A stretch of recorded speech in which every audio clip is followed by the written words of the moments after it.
मेरी कविता क्या रखा है कविता में। किसी ने मुझसे पूछा क्या रखा है कविता में।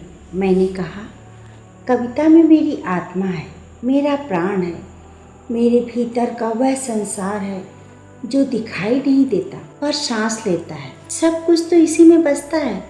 जब मैं भाव में होती हूँ तो शब्दों के माध्यम से रच लेती हूँ एक कविता। जब कोई पीड़ा मेरे भीतर असहनीय हो जाती है, जब मन का मौन शब्द मांगने लगता है, तब मैं रच लेती हूँ एक कविता। और जब खुशियों से सराबोर होकर मन झूमने लगता है, तब भी मेरे भीतर एक कविता का जन्म होता है। शायद इसीलिए कविता मेरे लिए सिर्फ शब्दों का संयोजन नहीं, मेरे जीवन का वह अनमोल पल है जिसमें मैं स्वयं को फिर से पा लेती हूँ। चाहे वह खुशी हो, चाहे दुख हो, चाहे तकलीफ हो या चाहे पीड़ा, जो कुछ भी मेरे भीतर घटता है वह कहीं न कहीं कविता बनकर ठहर जाता है।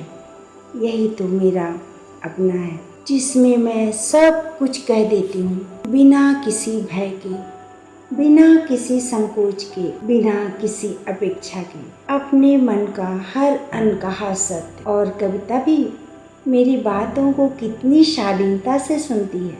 वह मुझे टोकती नहीं, मुझसे कोई प्रश्न नहीं करती, बस तल्लीन होकर मेरे भावों को पढ़ती है, मेरी खामोशियों को सुनती है, मेरी पीड़ा को समझती है, फिर उन्हीं भावों को शब्द देती है और उन्हीं शब्दों से मैं उसे एक आयाम देती हूँ। शायद यही कविता है, मन में घटे हुए सत्य को शब्दों से जी लेना। इसीलिए कभी मत पूछना मुझसे क्या रखा है कविता में, क्योंकि कविता में वह सब रखा है जो मेरे भीतर है।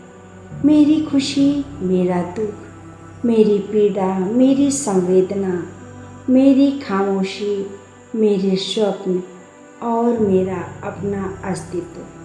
कविता मेरे जीवन से अलग कुछ नहीं है। कविता ही तो मेरे जीवन का एक ऐसा कोना है जहाँ मैं स्वयं से मिलती हूँ। इसीलिए कविता मेरी बात नहीं, मेरा अस्तित्व है। कविता मेरा लेखन नहीं, मेरी अनुभूति है। कविता मेरा शौक नहीं, मेरी सांस है।